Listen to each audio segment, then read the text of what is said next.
Bismillahirrahmanirrahim. Assalamualaikum warahmatullahi wabarakatuh. Dan salam sahabat budaya yang kita kasihi pengarah Dewan Bahasa dan Pustaka Sabah Puan Aminah Awamzah, dan hari ini sudah ada bersama kita selepas menghadiri khusus Ketua Satu Persatuan Penulis Johor, Saudara Amiruddin Alian, dan juga Ketua Majelis Permuafakatan Penulis Malaysia, Saudara Remo Majumah, Presiden Mongolsia, Penulis Mongolsia, Bupati Manama, Ketua Delegasi daripada Indonesia, rakan-rakan penulis daripada Indonesia, Timbalan Presiden Badan Bahasa Siti Rahmah Ibrahim, dan semua rakan-rakan penulis dan sahabat yang bersama-sama saya di atas tuntas menjadi pemakaran pada pagi. Terima kasih semua. Baik, saya akan menentangkan tugas kerja yang bertajuk Sabah.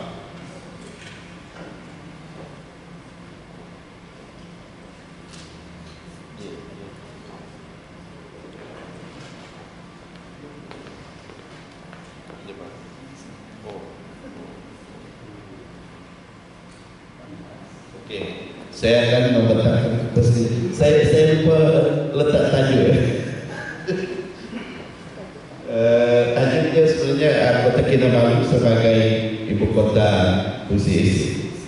Maklumlah, slide ini saya di tengah kesibukan baru semalam setelah selesai urus kawan-kawan semua tengah-tengah malam saya buat sampai pagi. Jadi tajuknya ada di bawah. Kota Kinabalu sebagai ibu kota Puisi Isi Asia. Puisi ini sebenarnya lahir Puisi Isi sebenarnya lahir di Jakarta, ya. Dan penggagasnya, kalau di Indonesia pengagas, kalau kita di Sabah Malaysia ini pengasasnya ialah Bapak Dini J.A. Jadi saya ambil sedikit biodata Dini J.A. Saya mencari biodata yang dalam bahasa Melayu tidak ada dalam bahasa Inggris, masukkan saja dalam bahasa Inggris sekarang. Bapak Dini J.A. kalau di Indonesia namanya sebenarnya Bapak Deni Januarani, known as Dini J.A. ya. Diketahui ataupun lebih dikenali sebagai Dini J.A. Seorang penulis Indonesia, seorang konsultan politik, seorang intelektual, sastrawan, ahli perniagaan, dan juga seorang pengkaji. Susah saya itu ya, bisa punya ya. Baik, beliau mengasaskan Puisi Isi pada tahun 2012 dan telah dicalonkan ada Nobel Sastra di Indonesia untuk beberapa tahun, ya. Saya ingat pada tahun 2020, 2021 dan juga 2023 insya Allah tahun ini, ya. Di Indonesia DJI diselenggarakan sebagai yang kedua, orang yang kedua penting, ya, selepas Pramudia. Bapak Pramudia pernah dicalonkan sebagai calon hadiah Nobel, dan selepas Pramudia dicalonkan juga di baik, itu secara di DJE serba sedikit, dan boleh diikuti dengan lebih panjang lebar sejarah di dalam di dalam Google dan sebagainya. Terima kasih teman-teman kita daripada Brunei juga datang. Baik, apakah fungsi isi? Ya, apakah fungsi isi? Fungsi isi saya gariskan 7 perkara ini. Pertama ialah bahasa fungsi itu mesti indah, ya, mesti juga indah, tetapi dipahami oleh halayak ramai. Saya tidak kata mudah, sebab bila saya kata mudah, mereka kata kita mengucapkan sastra, terutama puisi, ya, sehingga ada yang kata kita ini merangkulah macam-macam, ya. Jadi bahasa, kalau kita baca bahasa puisi itu sebenarnya indah, ya.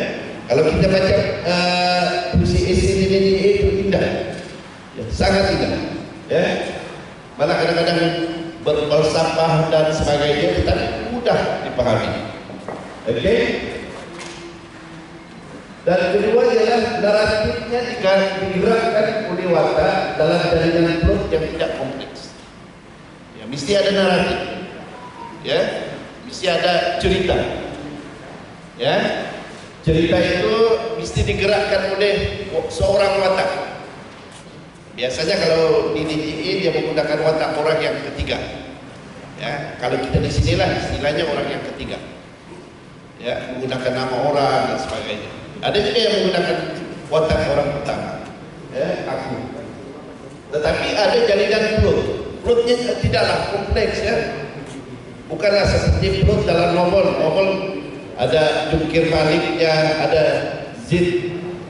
zigzag, plot dan sebagainya, kan.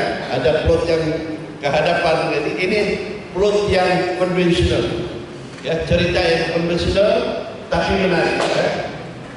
Oke, yang ketiga mesti ada unsur dramatik, ya. Puisi isi mesti dramatik. Maknanya kalau kita baca puisi isi, kita akan ikuti satu cerita, kemudian ada sedihnya, ada rasa kemanusiaannya di situ, ada rasa gelora batin kita di situ,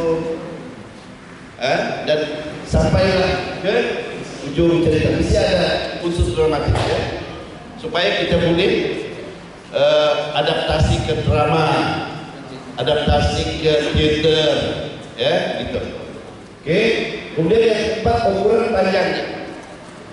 Nah, ini pertama sekali dahulu apabila di DJI memperkenalkan puisi ini memang panjang, ya, 2000 patah perkataan, 3000 patah perkataan, kan? Itu tidak termasuk lagi nota kaki, sangat panjang. Jadi kita di Sabah datang dengan idea puisi esi yang sederhana panjang pada waktu itu, ya. Kita buat lomba pertandingan menulis puisi esi yang sederhana panjang, supaya orang lebih banyak, lebih ramai yang boleh menulis puisi esi. Muncullah istilah puisi esi mini, ya. Tapi kalau dibaca masih panjang, masih lama, gitu kan. Nah, timbul lagi idea kami, sebab puisi ini sentiasa terdedah kepada perubahan-perubahan, ya, tetapi tetap kekal puisi isi, ya.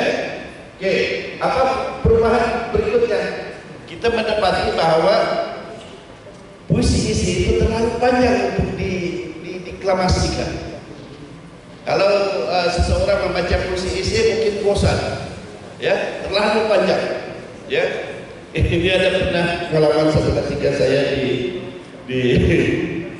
puisi isi Karunia, tidak ada. Bila membaca puisi isi di hadapan audiens, pada waktu itu dia membaca terlalu lama. Jadi tamu kehormat kita di sebelah saya balik-balik dan berulang-ulang berbisik kepada saya supaya hentikan dia membaca puisi. terlalu banyak. Jadi itu menjadi masalah kepada saya pada waktu itu. Saya pun memberi isyarat kepada saudara Karim dan sebagainya supaya bawa turun. Tetapi tidak memahami isyarat saya, sehingga saya naik pentas bawa penyair turun ke bawah. Karena terlalu panjangnya membaca puisi. Jadi itu sejarah juga. Nah, kita datang lagi dengan puisi yang lebih pendek, yang sesuai untuk dibaca. Mungkin dalam 200 patah perkataan gitu kan, mungkin yang boleh dibaca dengan tempoh masa 5 menit gitu. Jadi kita datang lagi dengan idea puisi-puisi yang lebih pendek yang sesuai dibaca. Dan sekarang Bapak ini dan mungkin teman-teman dari Jakarta termasuk Bapak John Minopri sekarang sedia menyediakan modul untuk puisi-puisi yang lebih pendek dan sesuai dibacakan di pentas. Jadi tidak lagi kalau baca puisi potong di sana, potong di sini. Jadi tidak sampai. Bila kita baca tidak sampai ke khalayak. Jadi kita mungkin menulis puisi-puisi yang panjangnya mungkin 200 hingga 300 atau perkataan cukup dan bisa dibaca oleh seorang dengan mudah, dan cara pembacaannya itu juga kita dahulukan dengan nota kaki. Misalnya kita menulis puisi tentang Kota Kinabalu, contoh Kota Kinabalu, kita baca dulu nota kakinya dengan tajuknya dengan nota kakinya sekali. Misalnya Kota Kinabalu ialah sebuah ibu negeri Sabah, gitu kan? Puisi ini akan mengisahkan tentang Kota Kinabalu, tajuknya begini-begini. Nah, selepas itu baru membaca puisi. Ya, jadi tidak. Ini kadang-kadang ada orang yang menyindir kita. Nota kakinya dibaca sekali, gitu kan? Nah, sekarang kita baca sekali, memadai dengan puisi itu hanya satu nota kaki, memadai, tidak perlu 2-3 nota kaki. Tapi kalau ada 2-3 nota kaki tidak mengapa. Yang nota kaki utama itu yang kita akan baca, ya, misalnya tentang terutama yang berkaitan dengan tajuk puisi-puisi yang kita buat, ya. Nah, jadi sekarang sudah ada tiga ukuran kategori puisi-puisi. Puisi-puisi yang panjang, ya, sederhana panjang, dan juga puisi-puisi yang pendek, tetapi masih mengekalkan unsur dramatik ini masih kekal, ya. Digerakkan oleh watak ini masih kekal, semuanya masih kekal. Cuma panjang atau pendeknya saja yang kita ubah, ya. Oke, kemudian ada yang membandingkan puisi-puisi dengan puisi balada, ada yang membandingkan puisi-puisi dengan puisi prosa. Betul. Contohnya W.S. Rendra sudah menulis puisi ala balada. Begitu juga kalau di Indonesia ada Usman Awang, ada sastrawan negara Zulina Hasan yang telah menulis puisi balada. Ada dialog, saya lupa satu lagi, dia ada dialog. Ini tidak termasuk di sini, ada dialog, saya lupa. Ya, ada unsur dialognya dan sebagainya. Tetapi puisi esai mesti berdasarkan peristiwa yang sebenar-benarnya berlaku. Mananya fakta. Tidak boleh kita imajinasikan saja ini peristiwa ini begini. Tidak. Tetapi berdasarkan kepada sesuatu peristiwa. Misalnya ribut Greek di Sabah. Kapan? Bila berlaku? Kita bercerita tentang ribut Greek. Oke? Tetapi watak kita boleh masukkan watak siapa saja. Misalnya Raymond, padahal Raymond tidak ada gitu. Raymond adalah anak kepada seorang yang benar-benar wujud, yang mati di dalam kejadian Raymond Creek contohnya ya. Jadi kita menggunakan sudut pandang Raymond untuk bercerita tentang Raymond Creek ini. Oke? Jadi ceritanya benar-benar berlaku. Cuma watak kita boleh ambil daripada sesiapa saja. Ini posisi. Nah, di dalam balada tidak semestinya peristiwa benar. Sebab Usman Awang ada menulis tentang belada beringin tua, betul ya? Belada beringin tua, pokok beringin tua. Kita tidak boleh menulis itu, sebab itu mungkin imajinasi penyair, ya. Tetapi di sini kita berdasarkan kepada fakta ataupun peristiwa yang sebenar yang kita kreatifkan, ataupun kalau di istilahnya di Indonesia kita fiction, begitu. Oke. Kemudian dalam fokus posisi ialah isu kemanusiaan, isu kemanusiaan, dan saya tambah diplomasi ASEAN, diplomasi saya. Sebab apabila saya membuat kajian tentang posisi di Universiti Melayu, saya mendapati adalah sukar ataupun terlalu mudah apabila kita hanya mengaitkan posisi dengan kemanusiaan. Sebab puisi biasa pun bercakap tentang kemanusiaan, cerpen biasa pun berhujah tentang kemanusiaan, novel biasa pun berhujah tentang kemanusiaan. Jadi bila kita buat kajian, dia akan stereotype ataupun klise, ya, sudah dikaji oleh puluhan orang ataupun mungkin ratusan orang, ya. Itu yang saya hadapi bila saya ambil master di Universiti Melayu sekarang. Bila buat kajian PCC tentang kemanusiaan, Indonesia sudah di. Tapi mudah kita membuat kajian, tidak ada masalah. Tetapi tidak ada sesuatu yang baru yang kita boleh bincangkan di peringkat yang lebih tinggi untuk mengabsahkan kehadiran PCC ini sebagai satu jurnal yang kuat. Sebagai satu jurnal yang kuat dan sebagai satu wahana sastra Melayu. Oke? Tapi boleh kita fokuskan kepada isu kemanusiaan. Nah, saya tambah dengan diplomasi sastra. Ini kuat. Sebab puisi isi boleh menjadi penghubung antara negara. Ya, misalnya Indonesia dengan Malaysia. Kita ada diplomasi politik. Kita ada diplomasi sains, tetapi kalau kita ditambah lagi dengan satu kekuatan diplomasi sastra, kita boleh membawa pengaruh yang lebih besar pada orang lain. Ini perlunya visi, dan saya buat kajian ini untuk master saya. Oke, untuk diplomasi sastra, ya.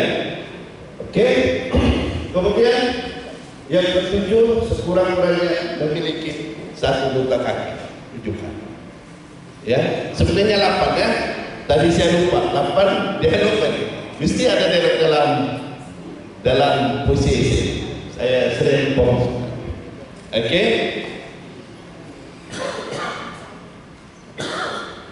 Ada soalan? Belum lagi. Oke, ini secara puisi ibarat. Nah, maknanya puisi ini bukan meraku. Ya, saya semalam bila saya Google, rupanya ada komen-komen Indonesia yang dibuat oleh Manasikana. Saya tidak tahu yang lain. Manasikana mengatakan puisi ini meraku. Dia tokoh sarjana, ya.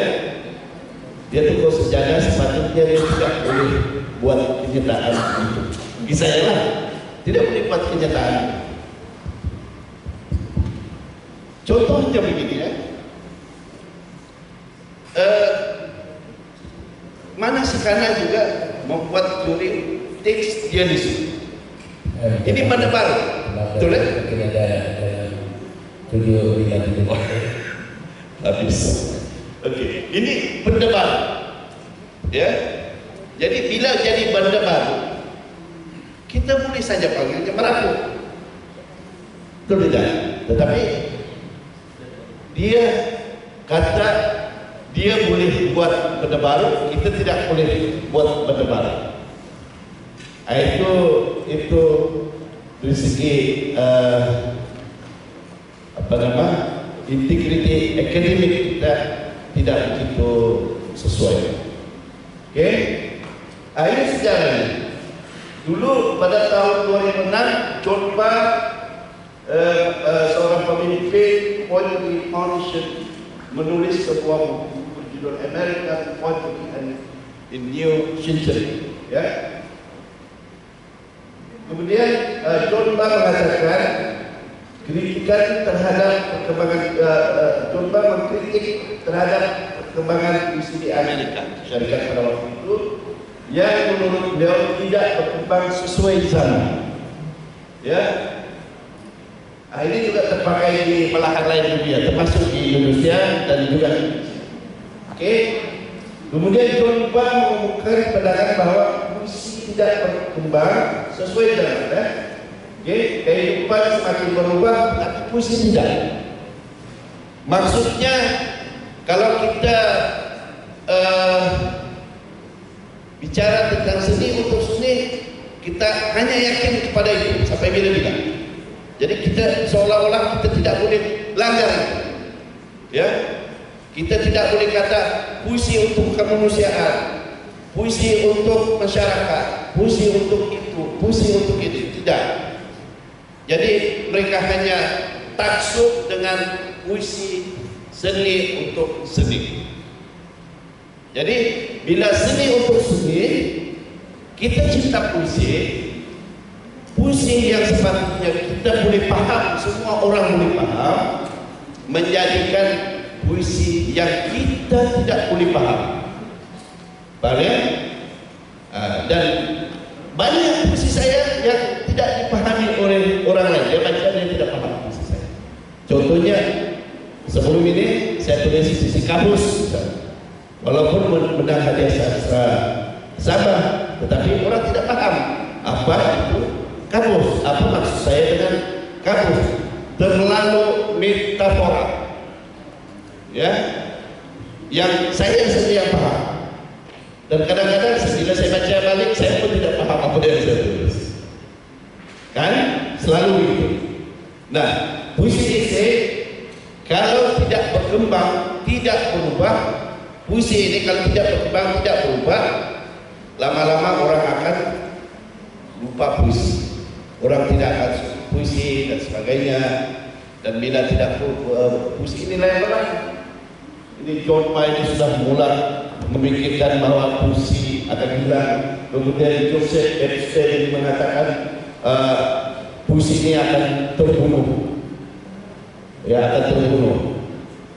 Dan selepas inilah datang idea di NDA untuk membawa puisi esai yang bukan kita mengorbankan keindahan, tetapi kita menulis sesuatu isu yang boleh dipahami dengan bahasa yang lebih mudah.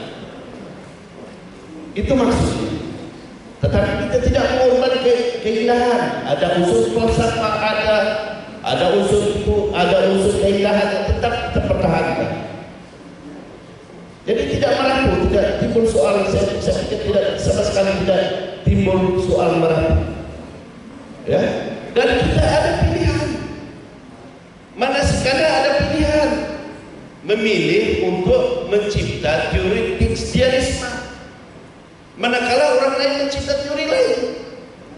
Muhammad Ajai Salim mencipta teori yang bersesuaian dengan dunia Melayu. Ya, apalagi teori Syafi'i Abu Bakar mencipta takmilah. Kita sentiasa ada pilihan, tetapi dari dalam pilihan itu kita tidak menolak takmilah. kita mendapat satu teori baru. Paham ya? Nah, begitu juga puisi isi. Apabila kita memperkenalkan puisi isi, tidak semestinya kita menolak puisi isi. Paham ya? Tidak semestinya kita menolak. Ini hanya salah satu bunga dalam sebuah taman yang dipenuhi oleh bunga-bunga yang indah. Ya, petik bunga melon silakan, petik bunga raya silakan, petik puisi isi silakan. Jangan kita kata merapu, jangan kita kata menyindir, itulah inilah puisi isi. Kita gunakan kebijaksanaan kita, memilih yang terbaik. Dan Al-Quran mengajar kita memilih agama kamu dengan agama kamu, agama aku dengan agama aku. Apa masalah? Tidak ada masalah kan? Tidak ada masalah kamu beragama Islam, tidak ada masalah kamu beragama Kristen. Masing-masing mempunyai pilihan, masing-masing mempunyai hati nurani sendiri yang membimbing akal mereka untuk mempercayai apa yang baik untuk mereka. Nah, begitu juga dalam puisi. Oke, saya habis lagi. Kalau tidak habis tidak sebutkan. Oke, pada tahun 2012 muncullah buku atas nama kita yang pertama oleh Dini JM. Sebelum ini tidak ada puisi isi dan tidak ada istilah. Google sebelum 2012 tidak ada istilah puisi isi. Ya, hanya selepas tahun 2012 dan setelah buku ini dicipta, diterbitkan, maka muncullah istilah puisi isi. Paham ya? Kita kan kaji kan? Kaji apa? Malah kalau kita kaji dari John Ball itu, dia tidak pun menyebut puisi isi. Tidak ada, tetapi dia membuka ruang kepada masyarakat dunia untuk berpikir apa pembaharuan yang kita boleh bentuk supaya sastra itu tidak statik, supaya sastra itu terus berkembang. Sama seperti harapan kita semua bahwa setiap yang kita cipta itu berkembang. Sama seperti kereta, ya, kereta proton. Dulu bentuknya begini. Kita tidak boleh lagi mencipta proton yang sama pada tahun 80 ketika Mahathir menjadi Perdana Menteri. Tidak. Saya pakai proton sekarang X70. Jauh berubah daripada proton era tahun 80-an. Berubah. Kita mesti berubah. Teknologi berubah. Sains berubah. Tapi puisi kita tidak boleh berubah. Kenapa? Oke, ini tahap perkembangan puisi. Tahap perkembangan puisi saya bagikan kepada 3 tahap. Tahap 1 ialah proses penciptaan. Ini waktu ini mencipta puisi. 2012, 2016 ini masa ini mencipta dan menentukan ciri-ciri puisi itu bagaimana. Oke, 2012 hingga 2016. Oke, tahap kedua ialah tahap perkembangan. 2017 sehingga 2023 itu tahap perkembangan bagi saya. Bagaimana kita membawa puisi itu ke dunia, menyebar luaskannya ke berbagai mancanegara. Nah, itu berlaku pada tahap kedua. Pada saya daripada tahun 2017 hingga tahun 2023. Oke, tahap ketiga ialah tahap pendewasaan, ya. Tahap menentukan halat tuju puisi isi. Kemana pergi saudara? Apakah boleh menjadi wahana sastra Melayu dan wahana sastra dunia? Nah, ini perjuangan. Ini perjuangan kita. Di Sabah kita mulai, dan di Jakarta sudah mulai tahun lalu. Sudah ada festival musik isi di Jakarta, kita boleh buat.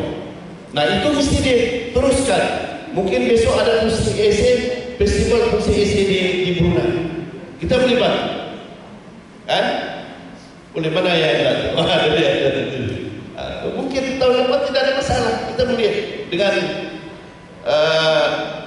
dengan bantuan Astrawani, Ketua Satu Astrawani pun selalu menjadi panel hakim, menulis musik isi, pertandingan lomba musik isi, ya tidak mustahil, boleh dibuat di negara-negara lain dan seterusnya di seluruh dunia.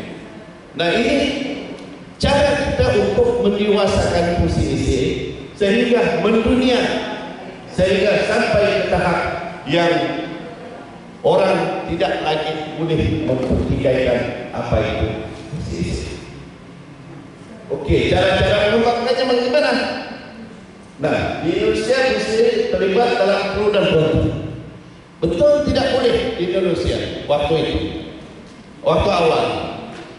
Dini DA selalu dilibatkan dalam pro kontra ini. Fatin Hamama naik turun mahkamah kerana musik juga, ya, turun naik mahkamah kerana musik.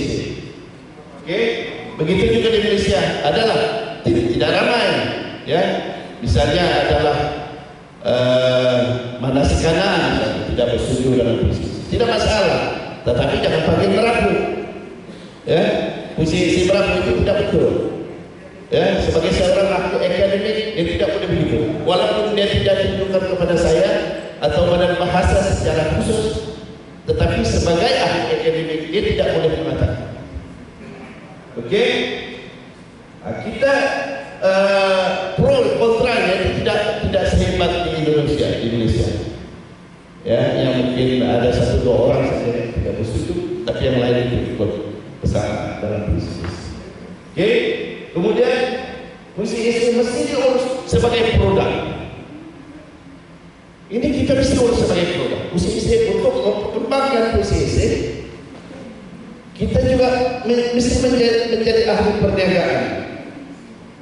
Kenapa begitu? Semalam saya lihat kita buat bimbingan di sekolah Indonesia pakai baju musik isi. Itu produk yang kita boleh jual. Ya mungkin besok lagi apa? Cawan. Mungkin besok lagi ada dalam bentuk mineral water. Ya, besok lagi dalam bentuk gelas. Ya, ada musik isi. Kan? Dia akan jadi satu produk. Dia bisa jadi untuk menyebar luaskan musik itu lagi.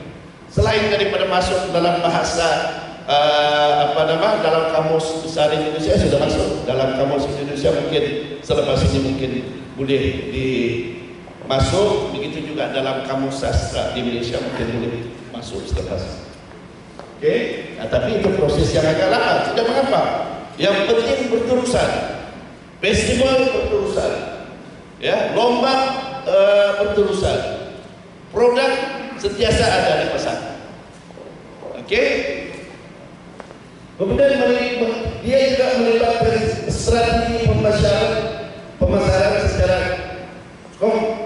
komprehensif dan bijaksana. Apa komprehensif?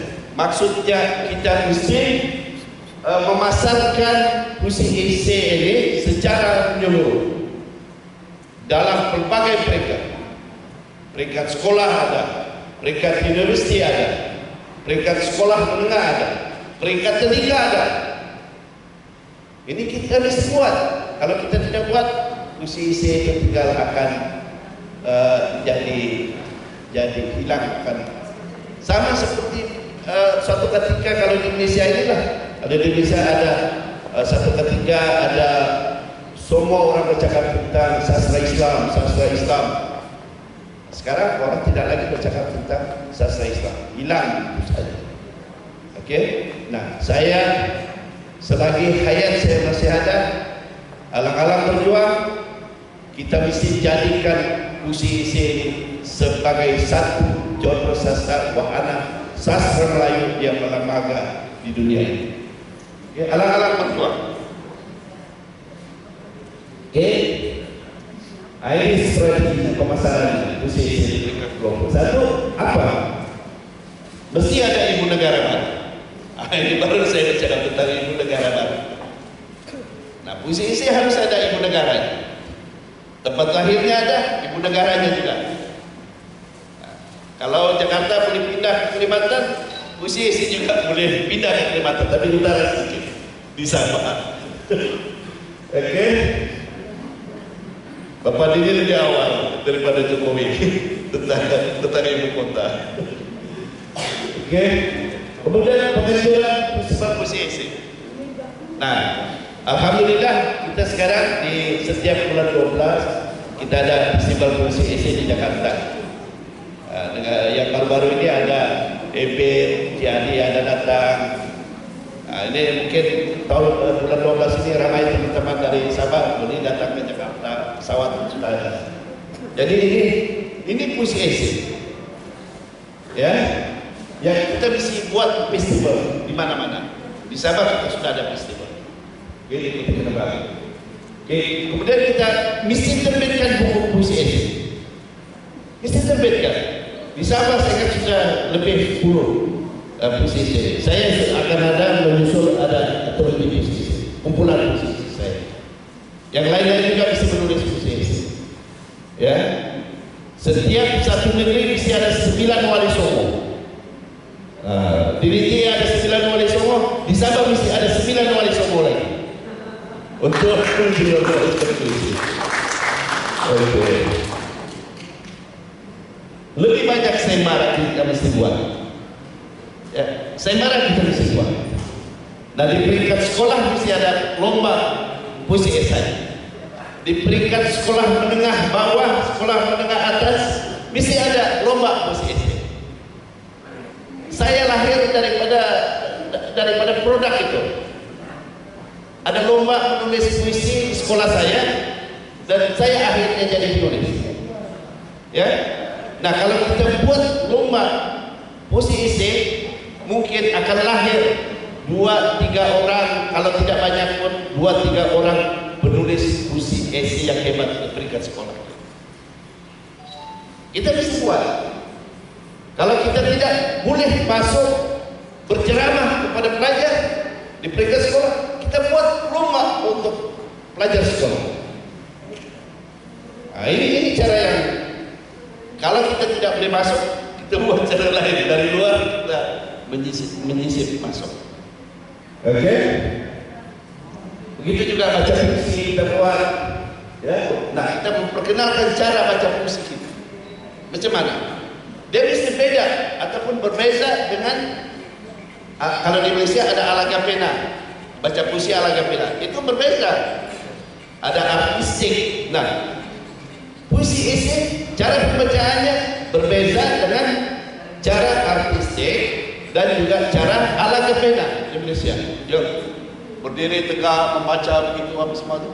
Kita coba cari salah satu cara mana yang sesuai kita mendeklamasikan puisi. InsyaAllah mungkin bulan 12 ini kita melancarkan modul baca puisi esai bukunya di Jakarta. Tempatlah. Tapi dikabarkan kepada Bapak ini siapkan secepat mungkin bukunya kita luncurkan di Jakarta. Cara mana kita melancar membaca puisi esai?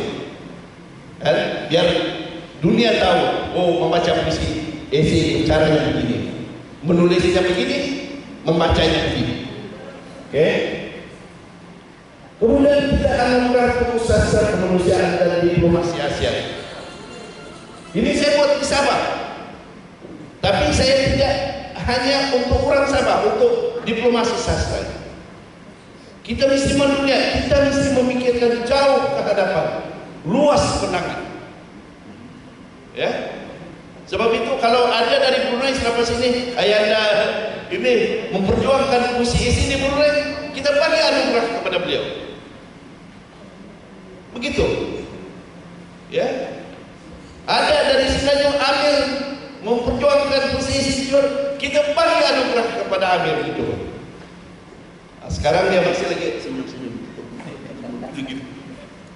Tapi besok dia akan menjadi pejuang. Ada pejuang di Sarawak, kita bagi anugerah tokoh yang berjuang Islam. Nah, kalau Habib Zaid Suni lah, di Makassar ada, bagi anugerah kepada tokoh daripada Makassar yang memperjuangkan fungsi. Barulah fungsi IC itu berdunia dan lebih mudah dikenal oleh masyarakat luas. Ya, ini mungkin pada bulan Oktober nanti di Jakarta nanti bayangkan kepada Bapak ini mesti ada satu anugerah khas untuk fungsi IC, pejuang fungsi IC di ranah Asia. Oke, kemudian model baca puisi sudah tentu, puisi mesti mencari wahana sastra. Ini saya di peringkat universiti, saya sendiri mengkaji puisi IC dan saya minta Fatih juga ada dekannya, dosennya sastra di sekolah universitas yang ada di sini. Saya bilang bahwa puisi IC masuk ke dalam kampus dan kita bimbing pelajar-pelajar. Nanti kalau perlu saya panggil Bapak John Fatim datang di sini bimbing pelajar-pelajar di universitas di Sabah bagaimana menulis puisi IC dengan baik. Ujung-ujung minggu gitu kita latih 30 orang. Bukan saya saja, kita panggil tokoh-tokoh daripada Indonesia bersama-sama membimbing 2-3 hari, insyaallah. Dan mesti ada hasilnya, mesti ada bukunya, ya. Macam bengkel di sekolah Indonesia. Sekarang saya bagi tempo kepada mereka hingga 15 hari bulan ini mesti menghasilkan puisi antara mereka saya terbit bukunya, insyaallah. Terima kasih. Saya dengan tepukan itu kuat daripada Bapak John saja. Gurau. Oke. Iya. Ini peranan bahasa dalam dalam memakaikan puisi di Sabah memang sudah tidak dapat diperhatikan lagi. Saya tidak perlu sentuh tentang ini.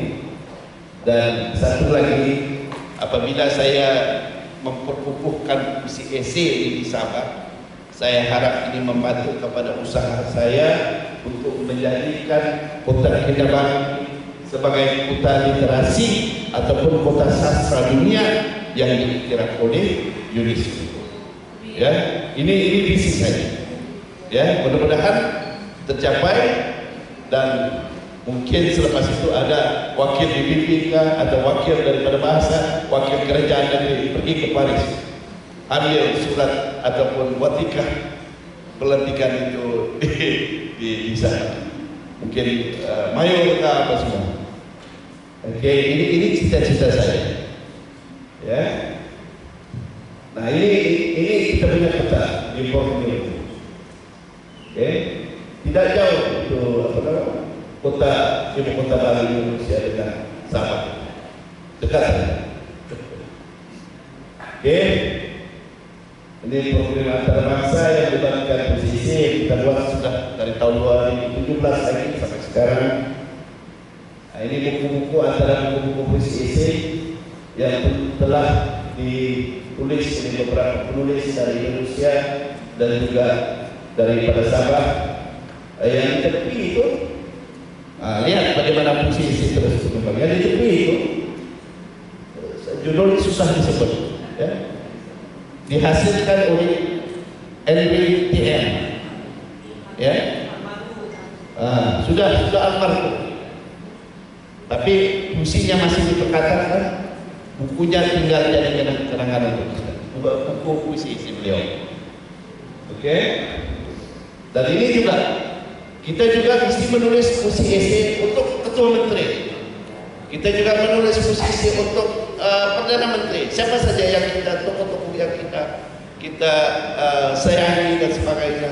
Insyaallah posisi akan semakin mendunia di tingkat yang lebih luas.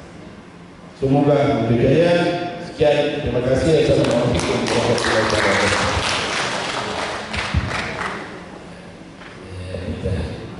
Karena untuk saya ini sangat cukup presiden saya